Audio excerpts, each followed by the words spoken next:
오늘 함께 보실 하나님 말씀은 잠언 15장 21절 말씀입니다. 읽겠습니다.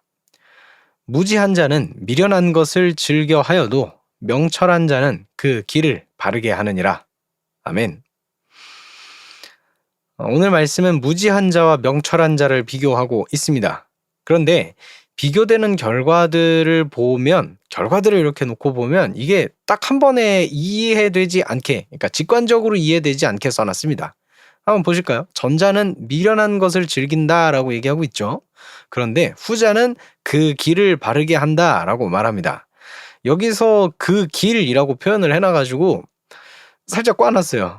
이 길은요, 아무래도 명철한 자의 어떤 삶의 모습 이런 거로 봐야 되겠죠.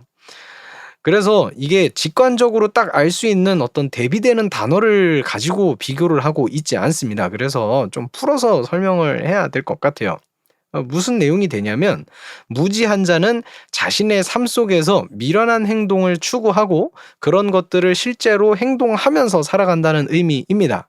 그래서 그러한 행동을 계속 하잖아요. 그러면은 어떤 결과가 나오냐면 자신의 삶의 길을 스스로 꼬아놓는 결과를 가지고 오게 된다는 겁니다. 예를 들어서 무지한 자가 미련한 것을 즐겨 하는 거예요. 그러니까 공부는 안 하고 뒷전이고 맨날 이제 게임하는 게 나쁘다기보다는 그거에 중독돼가지고 이제 맨날 게임하고 숙제 안 하고 공부도 안 하고 그냥 그렇게 페인처럼 인생을 살아가는 겁니다. 그러다 보니까 이제 자신의 삶을 스스로 꽈놓는 거죠. 점수는 안 나와, 공부는 못해, 아는 건 없어, 막 이러면은 또 그거를 다시 채우기 위해서 또 공부를 다시 해야 되고, 그 점수를 다시 메꿔야 되고, 그러면 또 시간은 그만큼 흐르고, 뭐 이런 식이 되잖아요. 쉽게 설명한 겁니다. 한 가지 예인 거예요. 그런 식으로 가게 된다는 의미인 겁니다. 그래서 자신의 삶의 길을 스스로 이 미련한 행동을 통해서 꼬아놓는다는 얘기가 되는 거죠. 하지만 명철한 자는 그렇지 않습니다.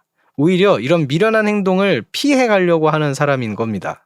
그래서 그러한 선택을 하다 보니, 그러한 길로 계속해서 가다 보니 스스로의 삶을 당연하게도 바르고 곧게, 그러니까 딴 데로 돌아가지 않게, 시간을 낭비하지 않게 스스로의 삶이 스스로의 모습을 만들어주게 되는 것입니다.